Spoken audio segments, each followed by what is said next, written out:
My parents caught me several times under the covers with a flashlight and a book.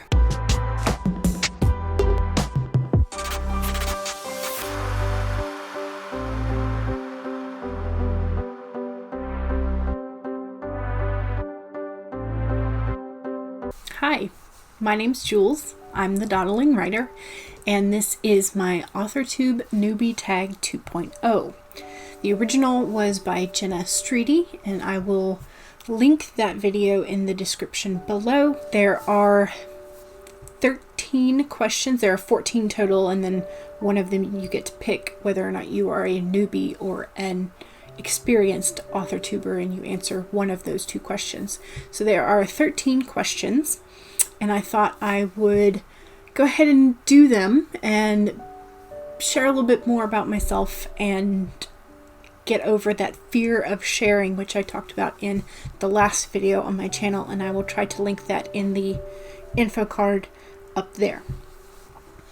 So question number 1, what's your book pitch? If you have multiple works, choose one of your favorites. So I have one work in progress that I am trying to do right now, which is Gravely Mistaken. And so the book pitch for that would be: in a world of magic and swords, a teenage boy desperately wants to have any kind of magic at all in order to have a better life, only to find himself becoming the wielder of dark magic, the owner of a familiar known to be the harbinger of death, and the target of a kingdom-wide manhunt.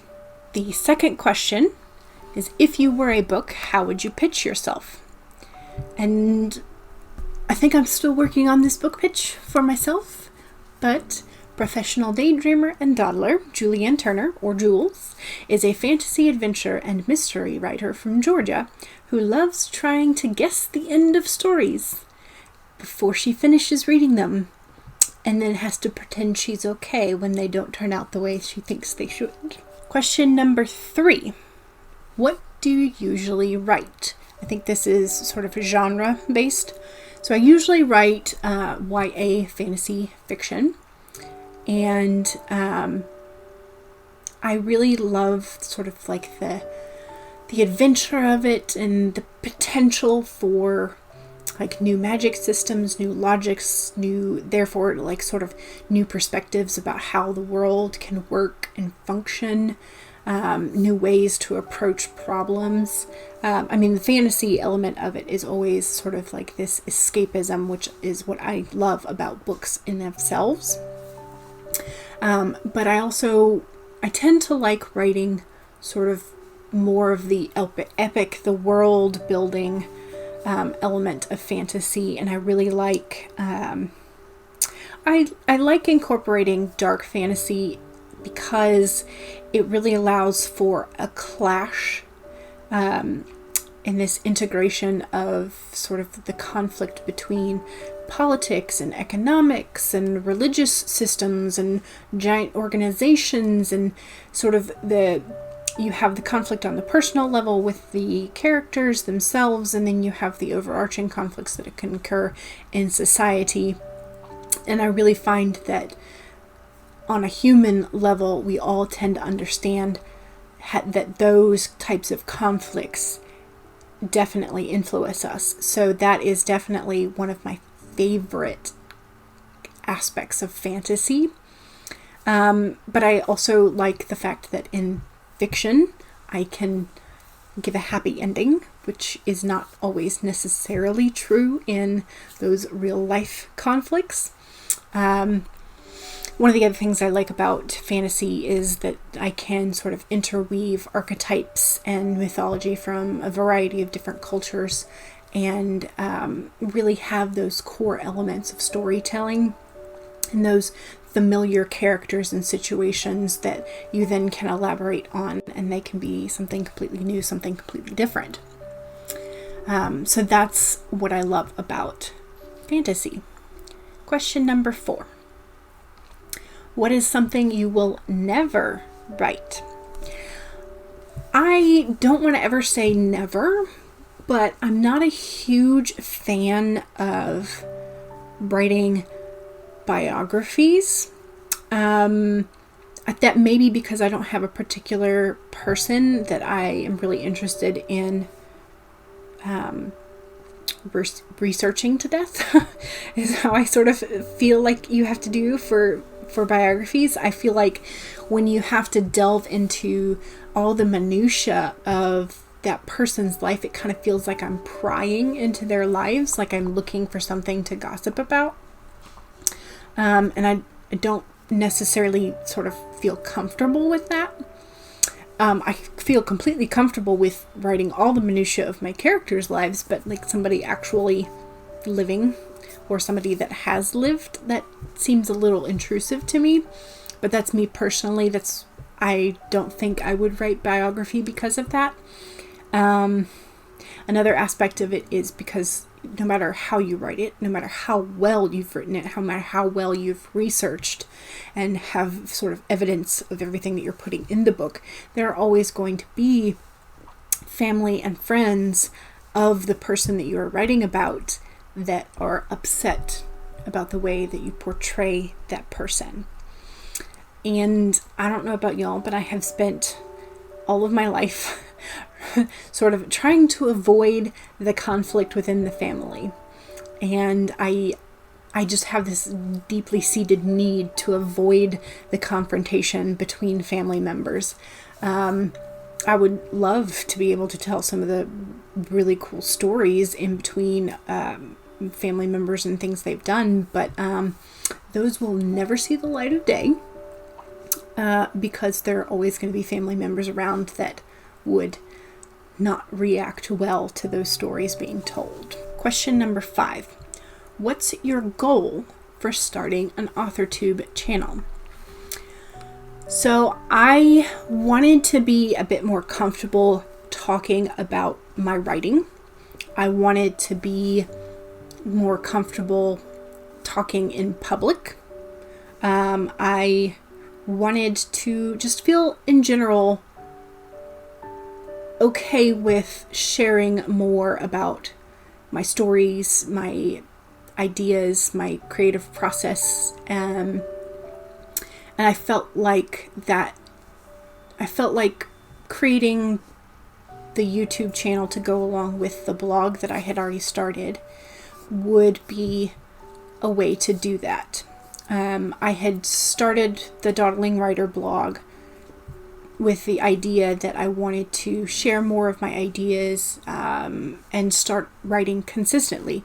And I'm still struggling with the consistency of things, but I wanted to sort of document not only sort of like how I get over that, but also the steps that I'm taking as I go towards my goal of getting published. I also would like to be able to create a connection with anyone who wants to read my books and hopefully get people interested in reading my books. So there's also that element of wanting to start the YouTube channel.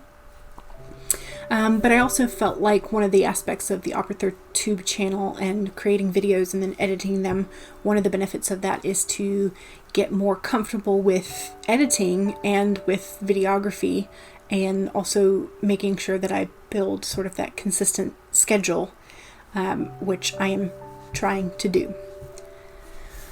Question number 6. What made you want to start writing? I think I wrote my first story, my first like full-length short story in about 3rd grade. I put the story of that particular character and story into the last video I did on my fear of sharing, why I'm scared to share things so much. But I'm sure that I used to concoct these long and convoluted stories, which were lies, that I told my parents. And usually it was about like why it wasn't my fault that whatever happened. When I was being naughty, I would blame it on the stuffed penguin or my brother or the dog down the street or, the lightning came down. Who knows what? I kept making up stories. And I also my parents would read us bedtime stories every night, but then I would just kind of keep imagining to myself, like, what would happen?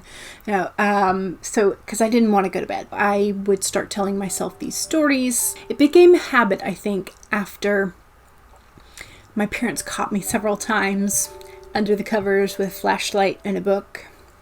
And so they took away the flashlights and they took away the batteries. So I could no longer read in the dark, so I just had to entertain myself. So I think that's really when I started developing the habit of creating stories in my head. But I think that 3rd grade story was my first that I actually wrote down. Question number 7. What's your publishing path? I'm starting out doing self-publishing.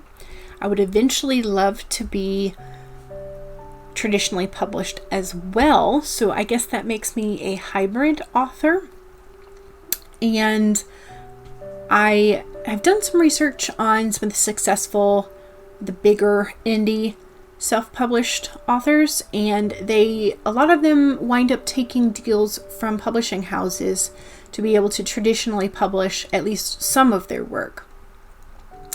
And quite a few of them have said that the reason they decided to go ahead and take that deal is because it often takes some of the burden of choices and extra work, other than, just the writing part, off of the shoulders of the author. Because when you are self-publishing, you are getting to do the entire, like, the cover design decisions, the font, the whether or not you want a map in the front of your book, how you want the blurb on the back to go. You get to choose your editors, that kind of thing. So you have all of these decisions that you have control over, but sometimes they can feel like burdens, apparently, once you get big enough and you have multiple books in the works at once. But I would like to have both avenues open to me. So I guess my desired publishing path is hybrid. Question number 8. What content do you bring to the AuthorTube table? I have started doing some live streams for writing sprints because I have found that I do work well during writing streams. So I'm going to be posting live streams. I'm also going to be posting some videos on any tips and tricks that I try out in my process to stop dawdling, stop being a procrastinator, and actually get stuff done. I also would love to do some videos on character archetypes. I love the sort of the arc of the hero and all the sort of those characters that we all sort of recognize: the mentor, the hero, the heroine, the sage. And so there are so many archetype characters that I would love to do videos on, and also like how you incorporate them into your stories, or where they pop up where you don't expect them to, and that kind of thing. And maybe some story prompts with them, like, oh, you have the gossip as your main character and your villain is the hero, and so you have to sort of like figure out how those characters would go together. I also want to be documenting my process of how I get from draft to published, whether that's through the self-publishing first, and then possibly through the querying and the agent and the traditional route. So that's one of the things that I would love to do. One of the other things is I have this huge to-be-read shelf about that has, I think, 30-ish books on publishing or books on writing. And so I'd like to do some book reviews and sort of like lessons learned from those books as I get further through them. Question number 9. What is your biggest writing struggle? I think my biggest writing struggle is probably finding a writing process and a writing routine that works for me, that I can actually stick to consistently. I am horrible at setting a schedule for myself, at meeting deadlines for myself. Anytime I create a deadline for myself in my head, I'm like, oh, it's fine. I can just push it off. It's fine. I always seem to meet deadlines that other people give me, but for myself, it's really hard to hold myself accountable. So I'm working on that. If I'm not writing, then I feel like I've let myself down. So I feel even further not motivated to write.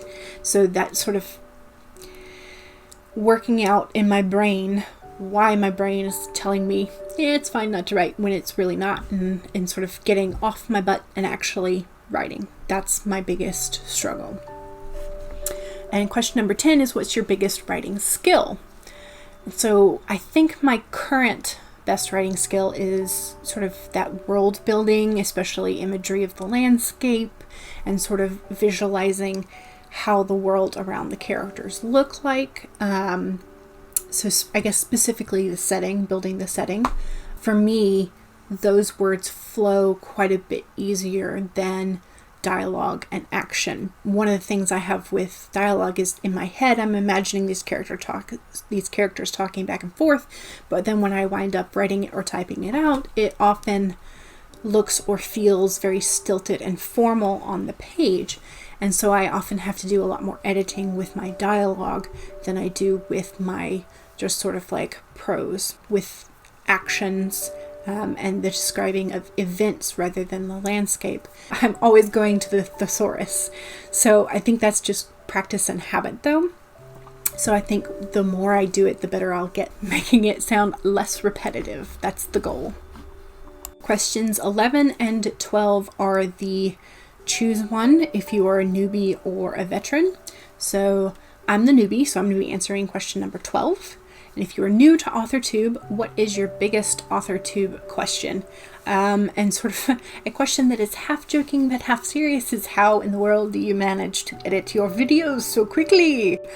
But in all seriousness, how do you find the right balance between sharing too much of your life and your story and not sharing enough to seem like disingenuous and like you aren't making a connection with your readers and your audience?